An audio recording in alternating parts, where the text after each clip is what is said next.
Bom, rapaziada, o Corinthians está nesse período aí esperando voltar a campo, né? Na próxima quarta-feira, diante do Coritiba, né? O Química Arena, todo mundo sabe. Quinta rodada do Brasileirão. Tá servindo para recuperar jogadores. O Yuri Alberto e o Caio César já estão trabalhando com bola, então eles estarão à disposição na semana que vem. Tem mais uns dias aí de recuperação e enquanto isso as coisas vão acontecendo. Janela fechada, a janela de transferências internacionais, né? Mas vale lembrar, o Corinthians ainda, e qualquer outro clube, pode registrar jogadores que tenham se liberado no período da janela. Então, agentes livres que, por exemplo, estão livres de mercado, que não estão jogando e que até o dia 3 de março eles conseguiram a rescisão com seus clubes, eles podem ser inscritos a qualquer momento. Você não precisa respeitar a janela de transferências. O que acontece nesse momento é uma janela dos estaduais, que é uma janelinha, uma janela interna, que começou nesse dia 4 e vai até o dia 27 de março, para que os clubes do Brasil possam negociar entre si. E aí, dentro dessa brecha, o Corinthians busca algumas reposições.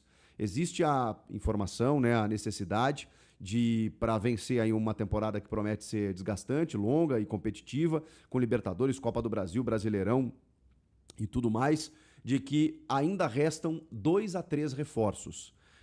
E aí, no meio disso tudo, com dificuldades financeiras que o clube atravessa. Então, você tem que usar criatividade, oportunidade de mercado, trocar prejuízos, envolver jogadores que daqui a pouco não fazem parte dos planos, como o Alex Santana, que está trabalhando em separado, como o Pedro Raul, que eu não sei se vai continuar recebendo chances, mas enfim, você tem algumas possibilidades para daqui a pouco incluir no negócio. Desses 2 a 3 reforços, o Corinthians busca um goleiro reserva para o Hugo Souza, mais um zagueiro e pelo menos mais um meio-campista. Se tiver um atacante com oportunidade de mercado, o Corinthians também vai trazer. Mas é muita coisa, né? É muita coisa para você buscar no mercado interno, pode acontecer. Daqui a pouco alguma reposição pontual, dá uma olhada nesse Novo Horizontino. A Portuguesa, não sei se seria uma boa fonte, né? Embora o Gabriel Pires, por exemplo, que tem passagem por Botafogo, Benfica, que estava lá, acabou fechando com o Mirassol. Então, daqui a pouco você pesca ali um jogador que está num clube um pouco mais secundário, mas é um jogador que já tem experiência, sei lá, ou um jovem promissor. Cara, agora é trabalho do Marcelo Paz e o scout do Corinthians para garimpar aí essas possibilidades.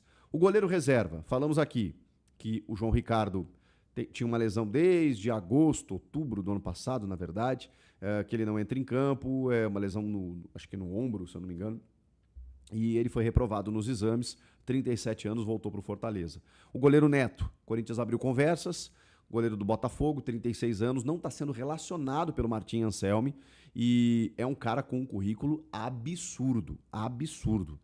Seleção de base, Barcelona, Valência, Arsenal da Inglaterra, só para ficar nesses assim, né?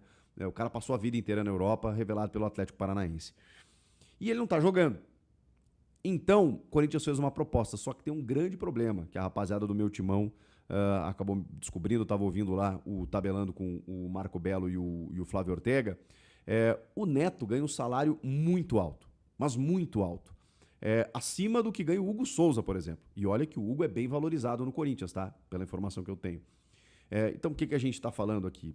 Eu não tenho informação correta, mas a gente está falando de mais de 1 milhão que o Neto ganha no Botafogo, que também é um salário que acabou se banalizando dentro do futebol brasileiro. E um cara com esse currículo, vindo de fora, com essa idade, para o Botafogo, que, em tese, tinha poderio financeiro, é claro que ele vem por esse salário, né? E aí, o que o Botafogo pode fazer nesse sentido? Porque foi o que o Corinthians ofertou. O Corinthians ofereceu rachar o salário do Neto. Tipo assim, eu dou metade, você dá metade. Se para o Botafogo não for interessante, cara, não deve ser interessante pagar o salário integral para o cara nem ser relacionado. Então, daqui a pouco, empresta e, né, o jogador vai voltar para lá, então, sei lá, daqui a pouco ele aproveita algumas chances, se valoriza, não sei. O Hugo Souza vai para a Copa, ele joga alguns jogos. O fato é, os caras estão pagando uma fatia de 100%. Se pagar 50%, é uma economia que você tem. Então, daqui a pouco é interesse do Botafogo. E foi o que o Corinthians ofereceu. Agora, a gente fica no aguardo para saber se o Botafogo vai aceitar essa proposta do Corinthians pagar apenas a metade do salário do Neto para que ele venha ser o goleiro reserva do Corinthians. E os outros reforços a gente vai ter que aguardar para saber quem que pode chegar. Quem já chegou é Jesse Lingard, já participou da primeira atividade no CT Joaquim Grava, mas ainda na parte interna, está fazendo um trabalho de força. Ele não joga desde o ano passado, veio do futebol chinês. Então, assim, toda a calma nessa hora. É um jogador que já tem 33 anos, que vai precisar de um bom tempo de condicionamento físico. Aí o Zaccaria, por exemplo, ele também precisou, né? Ele também não jogava desde o ano passado, veio do futebol da Coreia do Sul, ou é o contrário? Desculpa. O Lingard da Coreia do Sul e o Zaccaria do futebol chinês. Então, outros mercados, né? Eles precisam de um tempo maior. É que o Zaccaria chegou antes, então acho que semana que vem até ele pode ser relacionado contra o Coxa. O Lingard eu acho que mais umas 2, 3 semanas para ele estar a pleno aí e poder ser relacionado pelo Dorival. É um reforço até dezembro, né? Até o final do ano, então tem muita coisa para acontecer. Ele tem muito tempo para poder ajudar o Corinthians. Então o Lingard já está aí e aguardando, né? A gente falava no anúncio que poderia acontecer na segunda, na terça-feira e ainda não aconteceu. Não é fácil, né? Um jogador estrangeiro, visto de trabalho, documentação, regularização, isso demora um pouquinho. Ele está treinando, aguardando essa regularização para ser anunciado, depois vai ser apresentado, entrevista coletiva e tudo mais, mas para entrar em campo, eu colocaria aí pelo menos uns 15 a 20 dias, tá bom? E para a gente fechar, é isso.